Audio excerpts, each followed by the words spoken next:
Hi, my name's Steve Cochran. I'm the pastor of Kenton Baptist Chuch. Wonderful to be with you today. Let me ask you two questions. Imagine you are so busy, so focused on something, and somebody comes to help you, and they ask you, can I help you? And you say, for some unknown reason, no. Wonder how that made them feel. Maybe you've seen somebody and they're really busy, and you've gone to ask them, can you help them? And they've said no to you. I wonder how that made you feel. We've been looking in the book of Exodus, chapter 17, at how people could help Moses. You see, Moses had led the people out of Egypt and they were on their way to the promised land. And they were faced by an enemy called the Amalekites. Moses said to Joshua, I want you to take the warriors, go down into the valley and stand in battle array. I will go to the hill and I'm going to take the staff with me.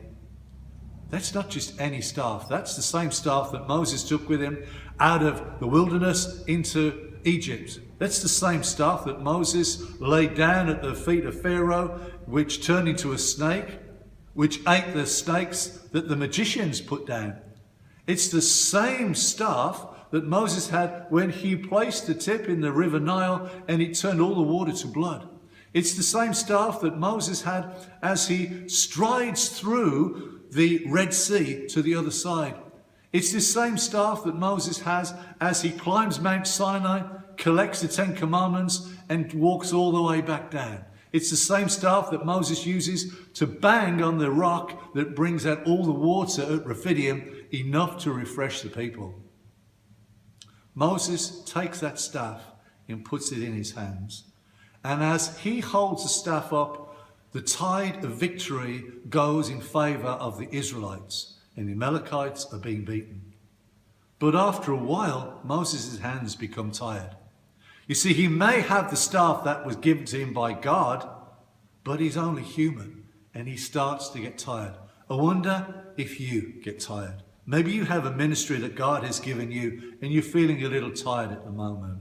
You may not have a staff, but you do have a book called the Bible, or maybe you have an app on your phone or your tablet that reminds you, just like it reminded Moses, of the past problems, the promise of his provision and his protection.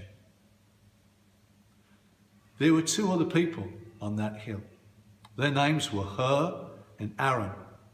They didn't ask Moses if he needed any help. They simply saw that as he was tiring, they went and placed a stone beneath him, a stone that he could rest on while he was weary.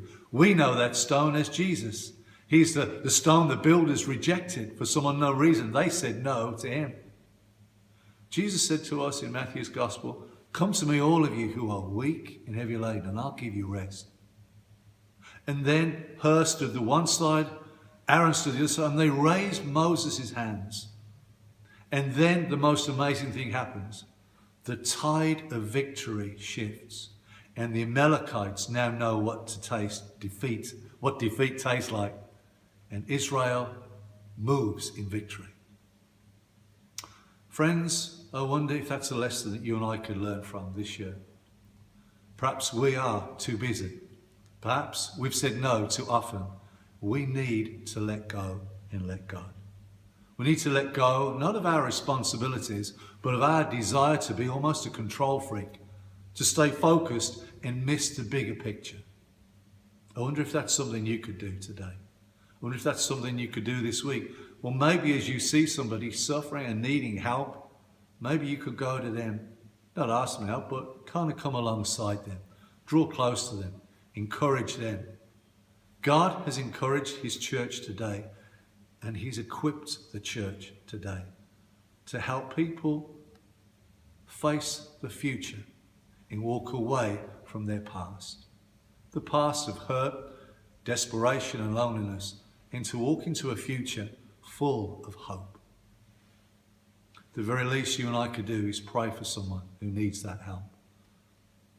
So friends, this week, why don't we learn to let go and let God? Let him take over. It's been wonderful chatting with you. Why don't you look us up on Facebook, Twitter, or even YouTube?